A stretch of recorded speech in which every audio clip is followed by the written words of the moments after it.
April 21, 2018, 8:15 a.m. Pacific Time by Sydney Bucksbaum. Welcome back to the Hollywood Reporter's weekly DC TV Watch, a rundown of all things DC Comics on the small screen.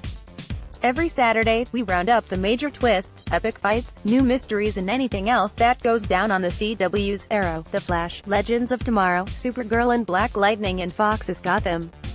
Note: Legends of Tomorrow did not air a new episode this week.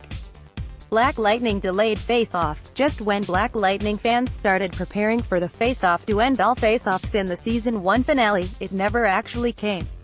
Jefferson Pierce, Cress Williams, never went head-to-head with Tobias Whale, Marvin, Crondon, Jones 3, by the time the Season 1 finale credits started to roll. In a sense, they actually worked together to take down the rogue Asa experiment targeting Freeland, albeit for different reasons. Jefferson did it to save his family and his city, while Tobias did it to take control of Freeland's criminal underworld. So by the end of the finale, the two were in separate orbits. The CW's latest superhero series ended the finale with a shot of the Pierce family sharing a happy and peaceful moment together before cutting away to an ominous shot of Tobias opening up a mysterious briefcase and smiling. Just when you think everything is happy and peaceful, there is something else on the horizon. Executive producer Salim Akil tells THR of choosing to end the finale on that moment. No matter how happy and peaceful you can be at a certain time, you always have this, at least I do, paranoia or catastrophic thought that even now that I have all this peace and quiet, what's the next challenge? What's coming next? On a very human level, I think most people can identify with that. Especially since we have a superhero show. I wanted to show that all is not right with the world but all is right with the Pierce family at the moment, the devil you know, and with Tobias' survival. That means the villain Jefferson will be facing in Season 2 will be all too familiar. I don't want to introduce too many villains, Akil says. I want us to settle in now that we know everyone. We know what the Asa is, we know who Tobias is, so now we can really tell some grounded stories about our villains, our heroes, the people in Freeland. So yes, Tobias will be our villains, but there will be other forces in Freeland and outside of Freeland that will rear their ugly heads. As for what's in the briefcase, Akil laughs. I can't tell you, but I can give you a general answer, he says. There is power in that box, power like Tobias has never had before. What he sees in it is horrible to us, but to him it's exciting. He feels it's going to make him the king of Freeland and beyond, a family affair, with Season 1 focusing mainly on Black Lightning coming out of retirement and Anissa, Nefessa Williams, discovering her powers and becoming Thunder. Season 2 will finally showcase Jennifer's, China and McClane, journey to becoming Lightning. She's only just begun her training, and hasn't suited up yet. But Akil promises she will very soon, definitely, but it won't be an easy journey, he says. Jefferson knows all too well what the negative aspects of having powers are, so we'll definitely walk along that path with Jennifer. It's something that people may be able to identify with even though we as humans don't have powers like Jennifer, Anissa and Jefferson, but we have certain powers that we have to come to terms with. Jennifer is going to have to come to terms with hers next season, out in the open. What Akil is most excited to explore in Season 2 is the family dynamic now that everyone has been outed when it comes to their powers. Everyone knows their father is Black Lightning, they know that Anissa is Thunder and eventually Jennifer will become Lightning, Akil says. There are no more secrets among the family.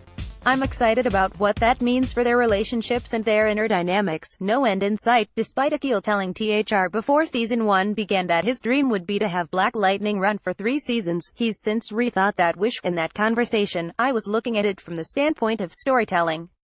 Where do I go? How do I sustain this for more than 3 years? Akil says. But because our orders are so short, we had 13 episodes, and maybe we'll have 13 or 16 next year. If the orders remain small, I learned that I have a lot more to say in that 13 than I thought I did. We really were rocking and rolling through these 13 episodes. Now Akil has no idea how many years he'd like to continue the series. The best way for me to approach it is as long as I can tell compelling stories that continue to excite and engage viewers and my own creativity, then I'll just keep going in that direction and not try to put a number on it, he adds. Putting a number on it at this time is a little bit premature. Because when we started, the girls didn't have their powers, so I was just looking at Jefferson. He had his powers and he was one dude, and now I have a couple of women with powers, and what does that mean for them? I think that should be explored in its totality. Supergirl one and the same. After a long hiatus, Supergirl finally returned, and with the spring premiere came answers for what the Legion is truly doing in the present. Mon-El, Chris Wood, confided in Kara, Melissa Benoist, that his wife IMRA, Amy Jackson, had been keeping the real purpose of the Legion's mission a secret from him, and now he finally understood just how much his lies about his true identity hurt Kara last year. But they have to put their feelings about his past transgressions and betrayal on hold, because the Legion's mission now coincides with Kara's fight against the World Killers, meaning they can finally work together. Turns out the third World Killer, Pestilence, becomes a dangerous being known as the Blight in the future, and that's why the Legion came to this time. If they can defeat Pestilence now, the Blight never comes to be in the future can be saved. While Mon-El has never gone into much detail about the Blight, comic book fans already have a cursory understanding of what it is. The Blight are a fictional race of techno-organic beings made of rotting flesh and technology. Their main mission is to achieve immortality, and they have the ability to teleport, and they drain energy from entire worlds, which is on par with the World Killers mythology. In the comics, the Legion of superheroes comes into contact with the Blight and destroys their ability to teleport, effectively stopping their decay from spreading further across the galaxy. If Blight causes an extinction-level event in the 31st century on Supergirl, perhaps Pestilence gives birth to this new race.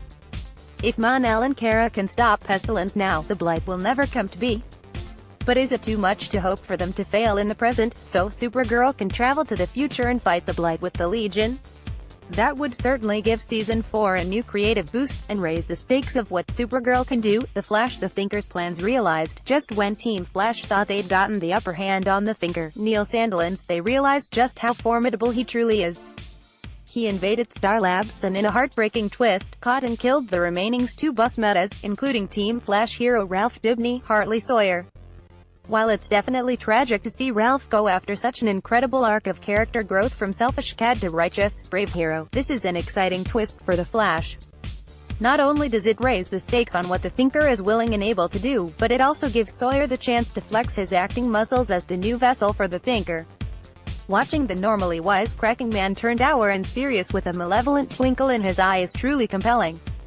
And now it means Team Flash will have to fight their former ally in these last few episodes of this season, as long as he doesn't keep using Ralph's powers to morph into his original body, played once again by Sandilands.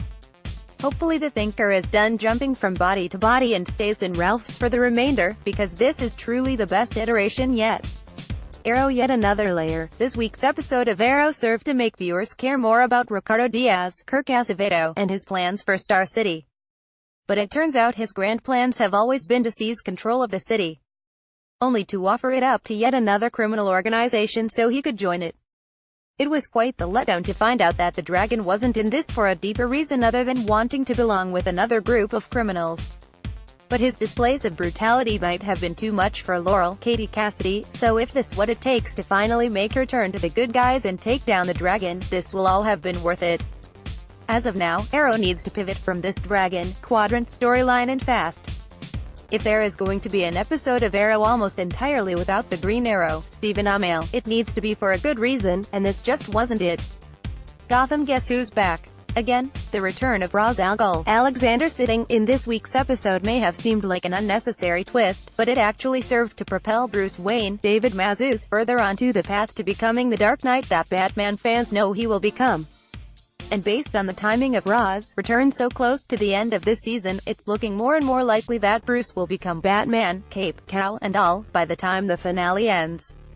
Whereas in seasons past it might have been too soon for the young kid to take on his comic book mythology destiny, the amount of growth he's achieved in this season alone proves he finally ready to become Batman, especially to take down Ra's al Ghul once and for all and to save Gotham from whatever cataclysmic event is coming. Gotham airs Thursdays on Fox.